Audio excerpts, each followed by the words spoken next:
Welcome back to Ellen Max, Stuck in the Upside Down. We are on episode 10, Mad Max. Going over season 2, episodes 1 and 2 of Stranger Things. We finished last season with getting Will back, 11 disappearing after saving her friends, and those who were exposed to the Upside Down and witnessing 11's powers are now ordered by the government agents to be silent about the truth about what really happened. Episode 1 opens with a group of teenagers fleeing the scene of a robbery with the cops close on their tail, which appears to be somewhere other than Hawkins. This is when they introduce Callie, who is actually otherwise known as 8, and she uses her psychic powers to create the illusion of a collapsed tunnel, causing the officers chasing them to stop short in a collision, and 8 and the other teens are able to get away. There was a pretty funny scene because the cop thought that that's what happened, and then when they all collided, Yeah, no, it is funny. that's not what happened. It was such an illusion. Back in Hawkins, Mad Max is on the scene. Halloween is the theme, and it's a Reagan and Bush era. Reagan was our 40th president during 1981 through 1989, serving 2 terms, with George W. Bush as his vice president. Later elected, Bush was the 41st president, with 1 term from 1989 to 1993. During their presidency together, it was the end of the Cold War, which finished in 1991. It was based on nuclear weapons, intelligence, economics, and politics. It was called the Cold War because no direct military war actually happened. And the events that were included during this time was the Korean War, the Berlin Wall, the Cuban Missile Crisis, the Vietnam War, Apollo 11 moon landing, which was a space race with the Soviets, then the fall of the Berlin Wall, the dissolution of the Soviet Union, letting them become 15 independent countries, which included countries like Russia, Ukraine, Estonia, Lithuania, Armenia, and Kazakhstan. So in the background, they're playing a song called Whip It. So this song was by Devo. It was released in 1980. And it's a really catchy song in the videos, like we talked about, I think, in one of our previous episodes when MTV actually played videos. You would see the band wearing red dome hats. And some of the lyrics were, when a problem comes along, you must whip it. Basically, saying that you got to tackle the problem, take care of it. So Joyce, to be expected, is in protective mode with Will. She's on edge and she's making sure that Will feels safe enough to tell her his thoughts. So he's reassuring her that he's fine, but she starts to find drawings that Will has done that kind of show otherwise, that maybe he's not as fine as he's letting out to be. Yeah, I mean, she witnessed and rescued him in the Upside Down. I would not be as chill as Joyce is, to be honest. Me either. Definitely not. Yeah, that was insane. The Palace Arcade. This is where a lot of the kids would go to hang out. And it included a lot of the retro God, my voice today. The retro games that we grew up with, including Pac-Man, Centipede, Galaga, and Asteroids. It was the kind of vibe where you could just take a pocket full of change and just play all day. Unlike now, where it would cost you an arm or leg just to last for an hour. Mad Max is on top of the 2 big arcade games, beating Dustin's highest score. One of those games is called Dig Dug. It came out in 1982 when it was a maze action game. The premise was you eliminated monsters by inflating them with an air pump until they burst, or dropping large rocks on them. There were two types of things that they had to defeat. One was called pukas. They were red monsters with goggles, and the other was fraggers, green dragons that breathed fire.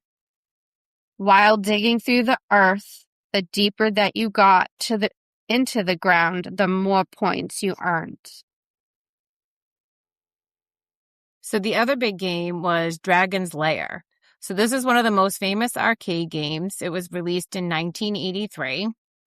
In this game, the player is playing as Dirk the Daring, who's a clumsy but brave knight. And it's more like an interactive movie. Again, like back in the 80s, video games were not like they are now. Now you see the video games and it's like real life. So for back in 83, this was more like an interactive movie. So it was actually designed by a former Disney animator, Don Bluth, and he gave it like a cartoon feel.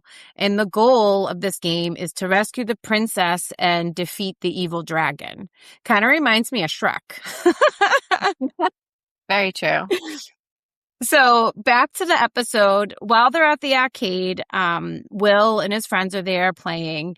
Will is lured outside. And while he's outside, he gets brought into another encounter with the Dark Shadow and sees a glimpse of the Upside Down. So this is when he kind of goes into that like trance thing. So his friends end up coming out. At this point, we talked about just a second ago, he's not really sharing with Joyce. She finds pictures, and he's really not sharing with his friends these visions either. He tries to kind of pass them off as something more believable and really isn't being honest with them about what he's seeing.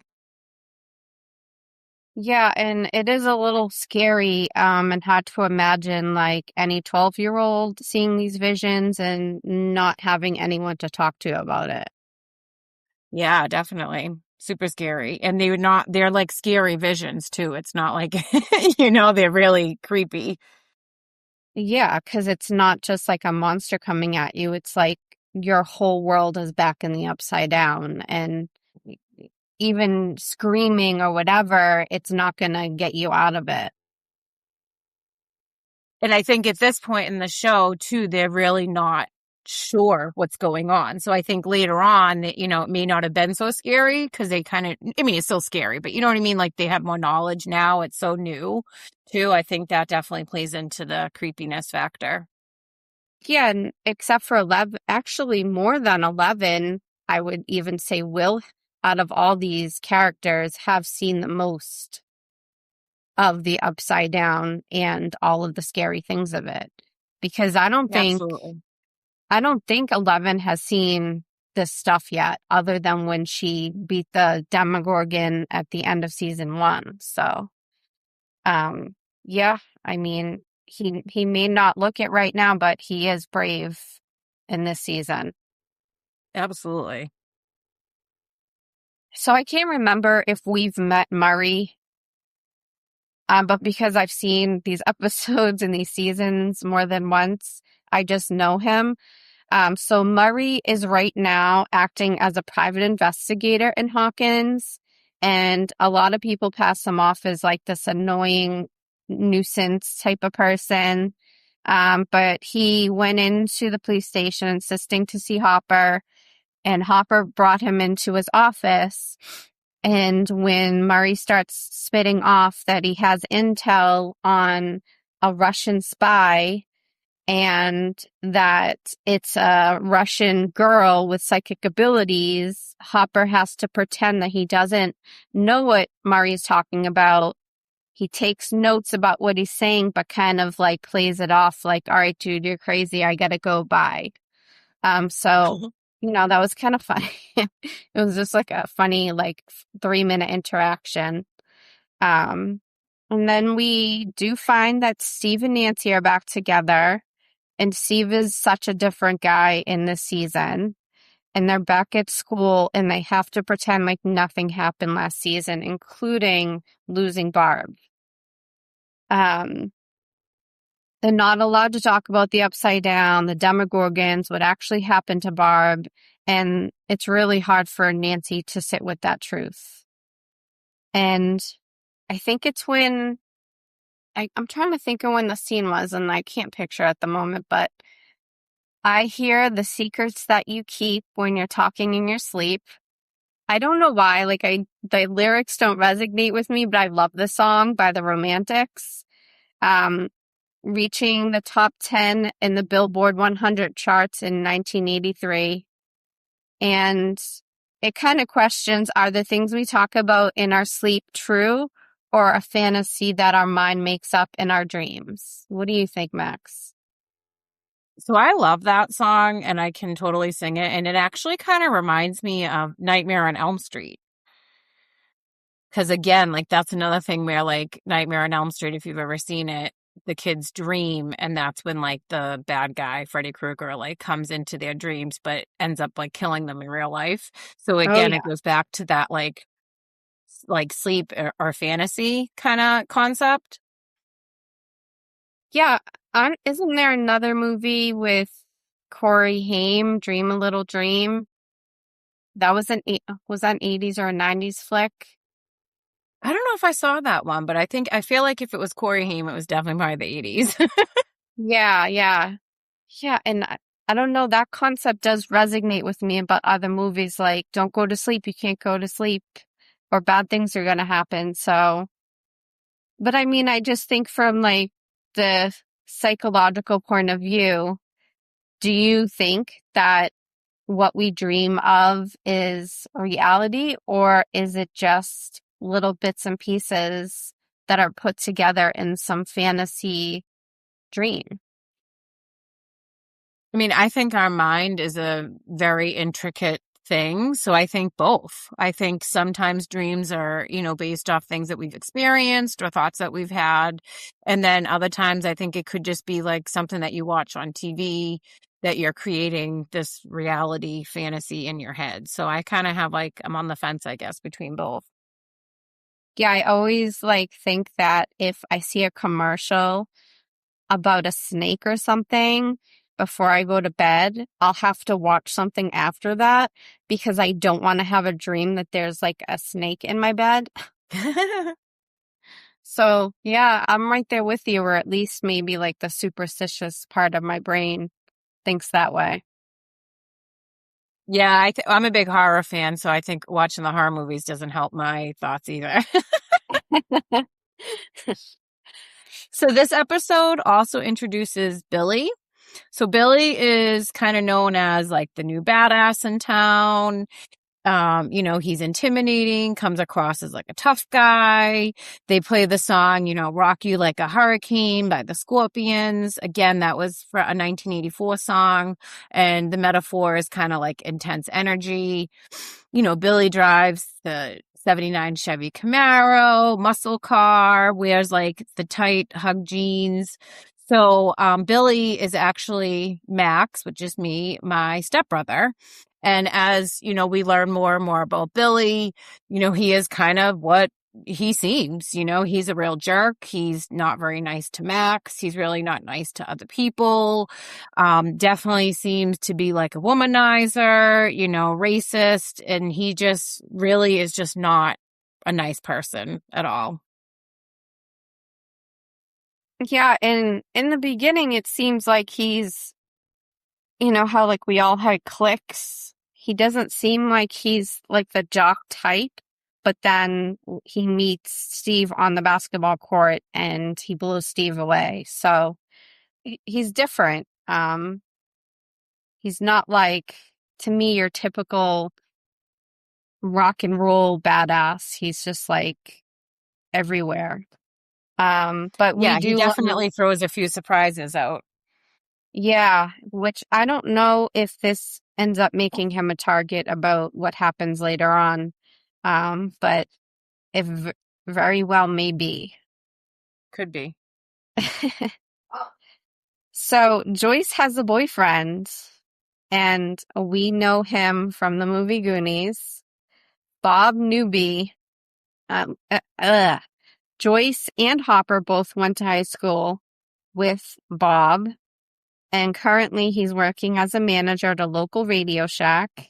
We talked about Radio Shack a couple episodes ago. And knows how to work with electronics and is always bringing like gadgets in the house and all that. Played by Sean Astin, also known for his roles in Lord of the Rings and the movie Rudy. He's very sweet, thoughtful, and caring, and very smitten over Joyce. To me, comes off a little corny, but has really good intentions when it comes to her and her kids. Yeah, he is really sweet. But yeah, he is a little corny, kind of nerdy, like dorky, works at Radio Shack, but super nice guy, super nice guy. So they also go back to Hawkins' lab. Again, they're doing the EEG. I never say this right. Electroexabonogram test. And this records brain activity. And it was done on Will, and they monitor him with his connection to the upside down, downtown. So it shows like Will's brain activity, not necessarily his anxiety, but his brain activity as it changes when he sees these visions and has these, episodes, we'll call them. So they also showed that the gate is still open and that Hawkins' lab is still kind of studying it and trying to figure out what's going on there.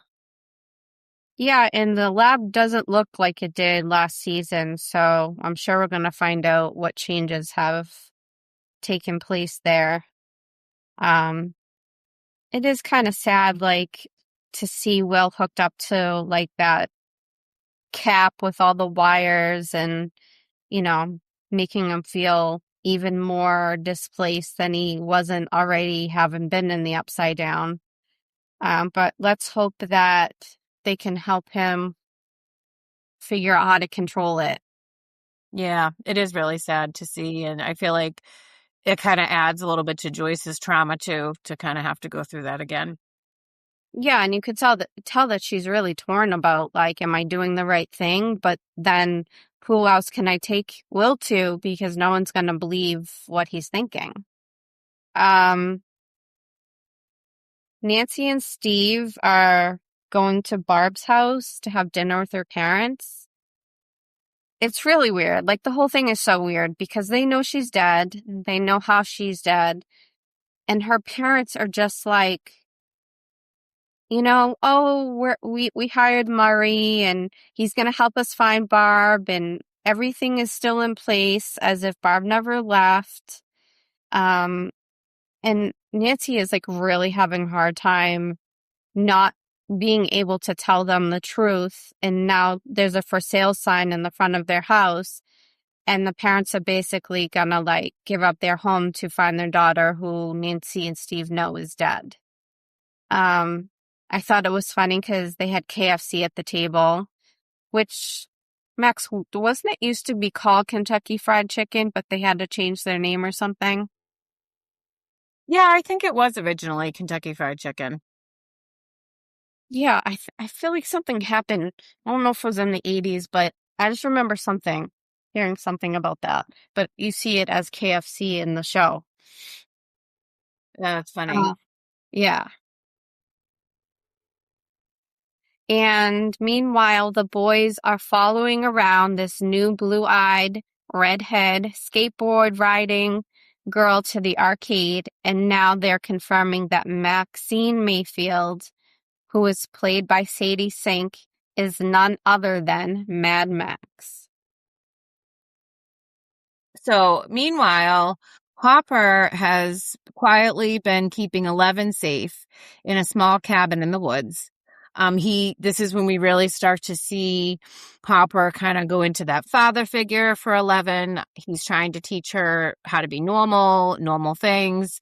He's also trying to keep her safe and teaching her how to be safe. Again, he's trying to hide her really from Hawkins' lab and the government because they are looking for her.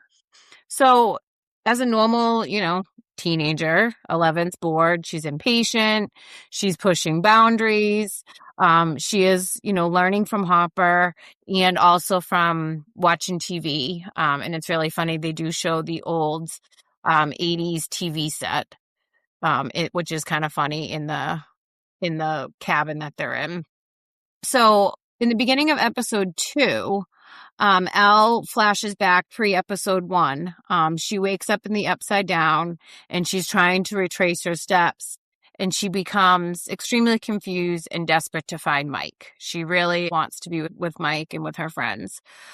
She's drawn to the gate and she moves through with her powers. And she realizes in order to keep Mike and her friends stay safe, she really does have to stay away. Yeah, like I said, like Will's the only one that's really seen the Upside Down. As far as I remember and know, 11 hasn't been in the Upside Down, the actual Upside Down. She's been like in visions. So she seems very petrified in the opening scene. And I feel like up until Hopper, Mike has been the only person that like has reassured her that I'm your friend, I got you, friends don't lie, bond type of thing. So it's a little sad. And it's so cute because we met her when she had like a shaved head and now her hair's grown back and they're like little curls in her head. And she, you can tell that I think it's been a year. I think she's been in the cabin with him for a year. How different she looks now. Yeah, it is crazy how much I feel like she just grew up between the 2 seasons. Yeah, exactly. So Joyce is carrying a lot of stress and she wants to let him go trick-or-treating, but she's very nervous, so she agrees as long as Jonathan supervises. They're all dressed up as Ghostbusters, and Lucas and Mike have an argument because they both show up wearing the Venkman costume, and that means that nobody's dressed as Winston. So if you are a Ghostbusters fan like me, you know that Venkman is Peter Venkman, the iconic member of the 80s movie. He played a psychologist and a parapsychologist.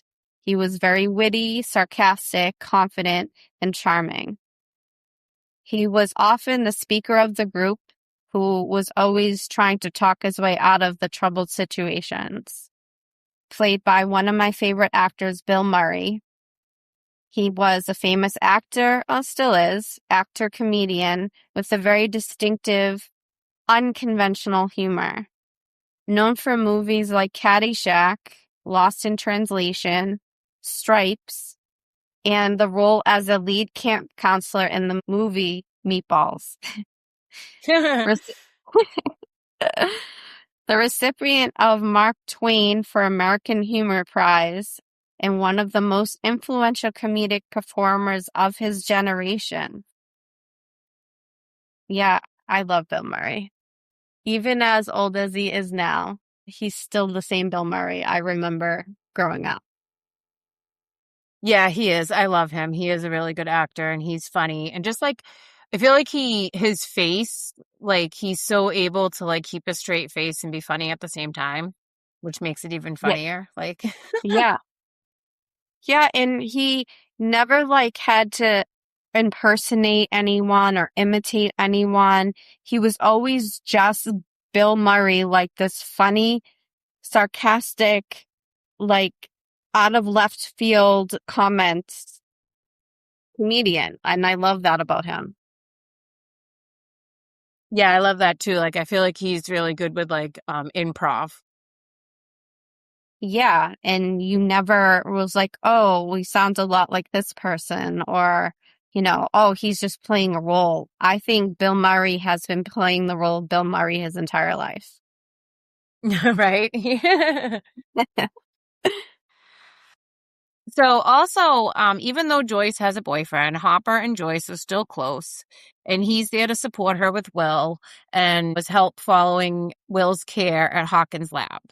So Hawkins' lab, like Elle said earlier, is different, right? Now it's being run by a new doctor whose name is Dr. Owens. So Octopus, I don't know where that came from. Dr. Owens, not Octopus, was brought in to fix the damage that Dr. Brenner and his team caused. So, Hopper and Joyce, they're still not really sure if they can trust his motives, but they still, proceed with bringing Will there. They're just, very, very cautious. So Will describes a lot of his feelings as like frozen in fear. So instead of experimenting on the other kids, Dr. Brennan is focused on helping Will and trying to learn about the effects of surviving in the Upside Down. Dr. So Owens. Dr. Brenner and his team are now exploring the Upside Down with a little bit more technology and are sending men in, and they're actually recording it. So they're getting actual footage in the Upside Down, which they didn't do previously. Dr. Owens, you mean? Yes, sorry. That's okay. Dr. Octopus.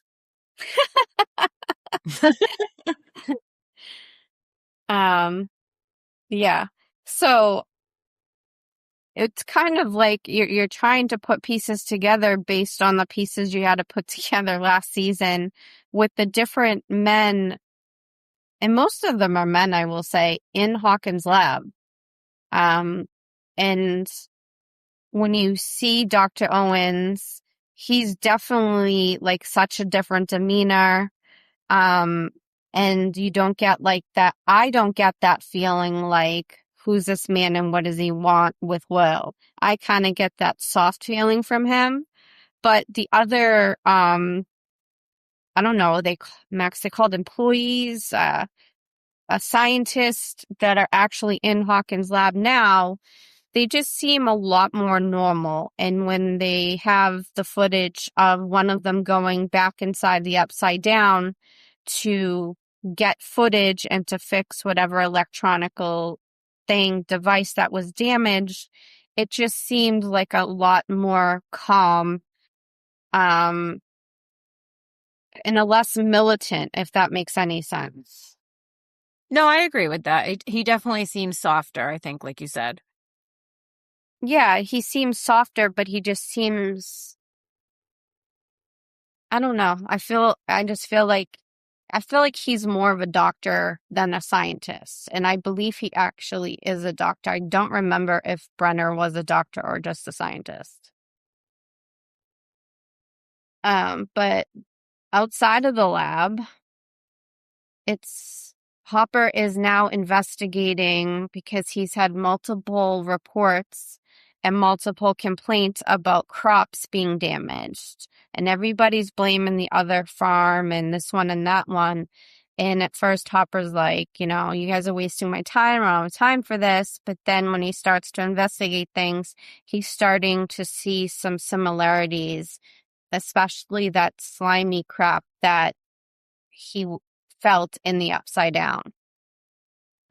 This part is kind of like makes me sad, but Will is getting teased and bullied at school since he's been back. And I don't know how much the kids know, but they're calling him Zombie Kid, I guess because everyone thought he died, but he's alive now.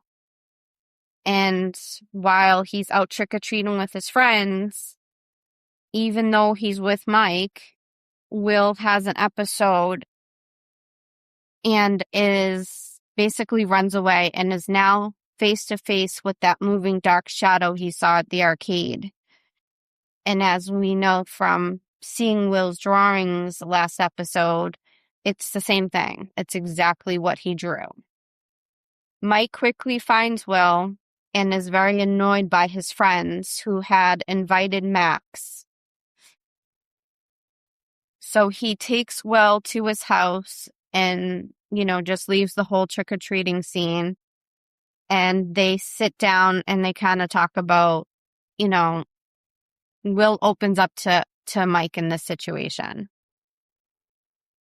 And leaving the boys behind with Max is starting to ask questions and learning a little bit of who Will is and the truth behind Mike and the rest of the group cautiously protecting him. She's like, why are you guys acting this way? What's his problem? What's his deal? So they're cautiously letting her in on it. And I love Mike in this moment. I love Mike anyways, but I think just in this scene, it kind of just shows how much he really cares about his friends and cares about Will, that he's willing to just leave the whole group and, take care of Will because he recognizes that there's something wrong. So, there's also a Halloween house party that Nancy and Steve attend together. So, Nancy is still really upset about Barb. As we talked about earlier, she was really struggling going to her family's house and, learning that they're going to be selling the house. So Nancy ends up just drinking. She's trying to just numb herself. She's trying to process losing Barb and just everything that's going on. So Nancy drinks too much at this party. And of course, Jonathan arrives just in time to save Nancy from her drunken self, and he brings her home safely. So the whole scene here is Halloween. So a fan favorite from Halloween, which I think we all still know to this day, is the Monster Mash, which was a hit in 1962. Still played during Halloween. It's one of the most iconic Halloween songs ever recorded. And it just really gets everyone to dress up, wear costumes. You can be whoever you want to be, and it's totally appropriate and won't draw attention to you on Halloween. So Halloween is one of my favorite holidays. I just think it's so fun, and it's always been something that I've enjoyed dressing up, and I dress up with my kids. So for Halloween candy, Elle, what is your favorite Halloween candy? I feel like it's changed throughout the years, but I love like the mini Snickers, like the square ones, because usually when I eat like sugary things, I can't have a lot, and I feel like it's the right amount. So I like the little square Snickers. I love Skittles. Reese's Cup, I like, but I can't have too much of because it's like too rich for me. Trying to think. M&M's always. I wouldn't say just I had like something stand out. Almond bars I like. Um, what about you?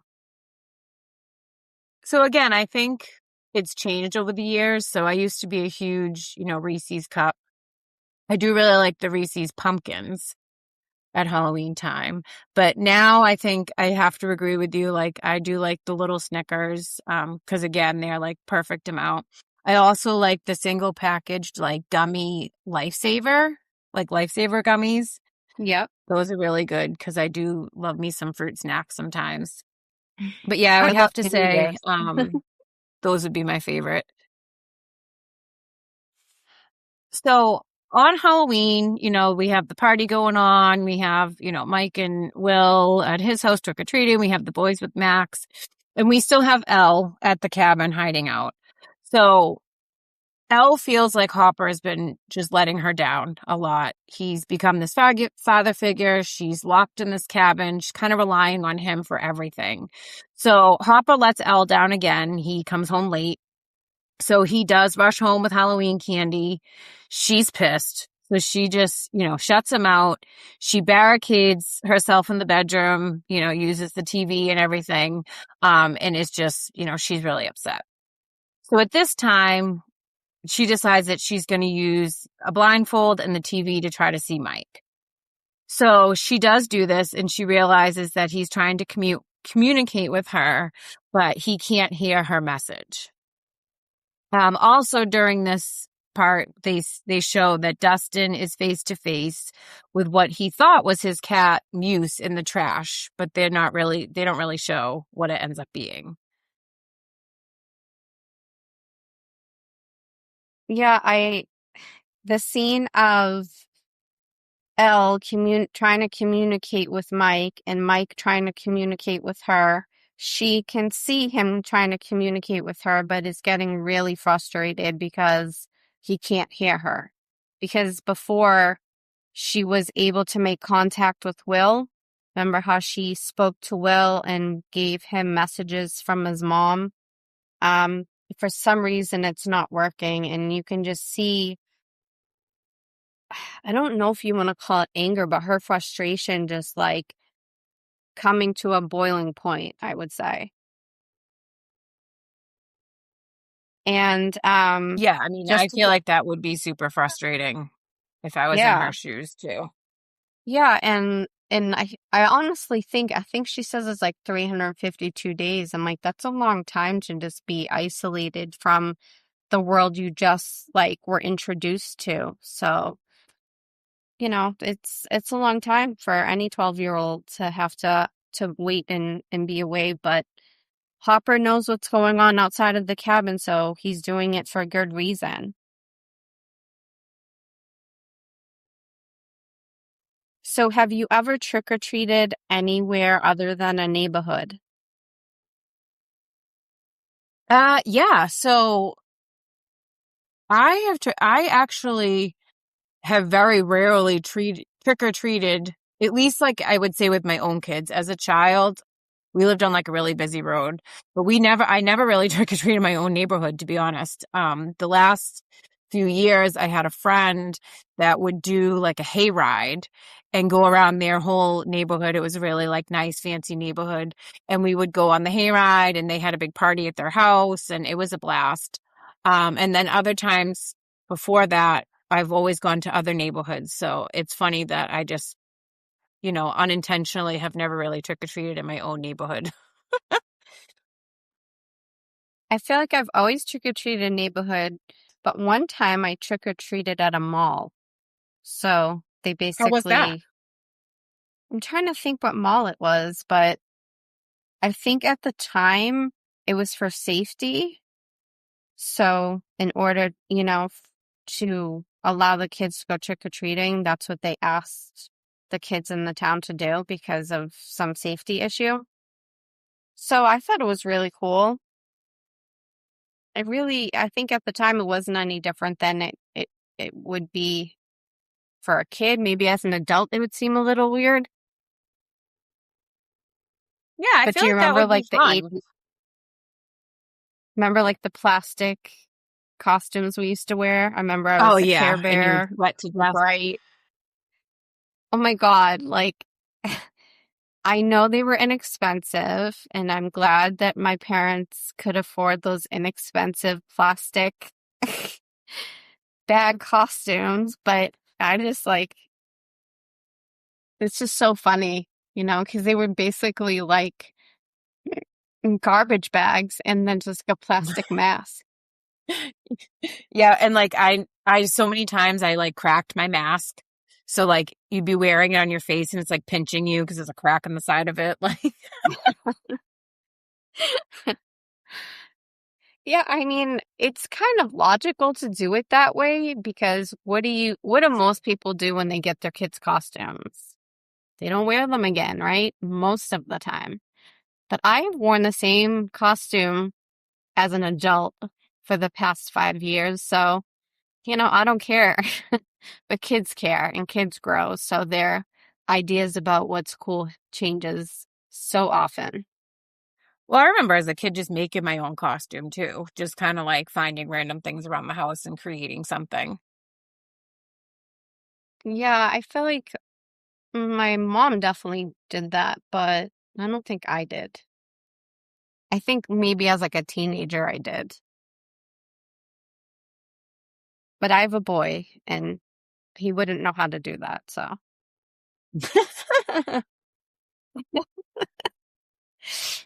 So Halloween has a history stretching back over 2,000 years. It combines ancient Celtic traditions, Christian observances, and modern customs. The ancient Celtic festival of Samhain celebrated on the night of October 31st in what is now Ireland, Scotland, and parts of Britain. It marked the end of the harvest season, the beginning of the dark half of the year, and the Celtic New Year. Believed this night that the boundary between the living and the dead can now exist together, and bonfires and disguises were worn to ward off harmful spirits. And as Christianity spread through Europe, All Saints' Day was established on November 1st to honor saints. So the night before, All Hallows Eve, which is Halloween now, and then November 2nd became All Souls' Day, dedicated to remembering the dead. So Halloween came to North America, and it became widely celebrated in United States and Canada during the 19th century. That was right around the time large amounts of Irish and Scottish immigrants arrived. So they brought some traditions with them, like carving lanterns, ghost stories, playing games, wearing costumes. And by the early 1900s, Halloween became more popular and family friendly. People started to have costume parties, hay rides, haunted houses. They started carving pumpkins. And in the 1950s, after World War II was over, there was no more sugar rationing, and trick-or-treating became a modern-day way of celebrating. And that's when they kind of brought in the black cats, witches, bats, skeletons, and all that stuff. So I know for my family, we do have some like Halloween traditions, and some of those were mentioned here. We do, go on hay rides. I'm a huge Halloween horror person, so I love the haunted houses, and they have the haunted corn mazes, and we do carving pumpkins. I've also painted pumpkins with my kids when they were younger. Maybe I didn't want them having a knife. So just different traditions that I know that we've had in my family. What about you, Elle? Do you guys have any Halloween traditions? I wouldn't say traditions. I would definitely say we always go trick-or-treating. We don't carve pumpkins. I paint the pumpkins. Every time we've tried to do something scary, like we used to have spooky worlds, or there's a place, I think it's up in New Hampshire, where they have like a Halloween thing. I used to run away screaming because the characters were so scary. Like they were so good and scary. I closed my eyes in haunted houses. When you go into the haunted mansion at Disney, I have to close my eyes. Like I like it, but I'm terrified, if that makes any kind of sense. I love that. I remember walking through a spooky world with like friends, and my eyes were so tightly shut that I had to hold on to the person in front of me and the person in back of me to make sure I didn't walk into anything because I refused to open my eyes. That's funny. I will say I'm not a huge fan when they chase me. Like I did like a haunted oh my God, I cannot talk. Haunted corn maze. And like the person was like following me with like a fake chainsaw. And like I wasn't even scared. I was just aggravated. Like, stop chasing me. Like, I get it. We're good now. Like, you can You stop. scared me. You got me. Yeah. So sometimes it's a little bit much. Yeah, I don't So, know. My imagination just always gets the best of me, so I try to not go there. so Elle thinks it's too early to start decorating and like start the festivities, but I just have to mention that I have things up in my house that people might consider Halloween decor, and they are just everyday decor at my house. So it is always Halloween here. Well, because he Uh, is the Pumpkin King, right? yes, definitely. Nightmare Before Christmas is my jam. The Pumpkin King. So as we go into season 2, we'll see that, Halloween ends up becoming a big theme for season 2. So we're going to conclude this episode. Please follow us. We are on Facebook, Spotify, YouTube. We would love for you to comment, share anything, ask questions. We're open to feedback or suggestions or topics that you'd like to talk about. But we thank you guys for coming to listen, and we hope you come back. Yes, we can't wait until next episode where we actually interview a local veterinarian and she answers some of the hard, pressing questions that pet lovers have about the best ways to take care of their animals inside and outside of the hospital, because I'm sure Max will agree with me. Times have changed and our animals' health has been a high priority for all of us. Absolutely. I'm super excited for that episode. I cannot wait to hear all of their responses and hopefully learn some information for my next vet visit that actually is coming up in September. There you go. See you next time.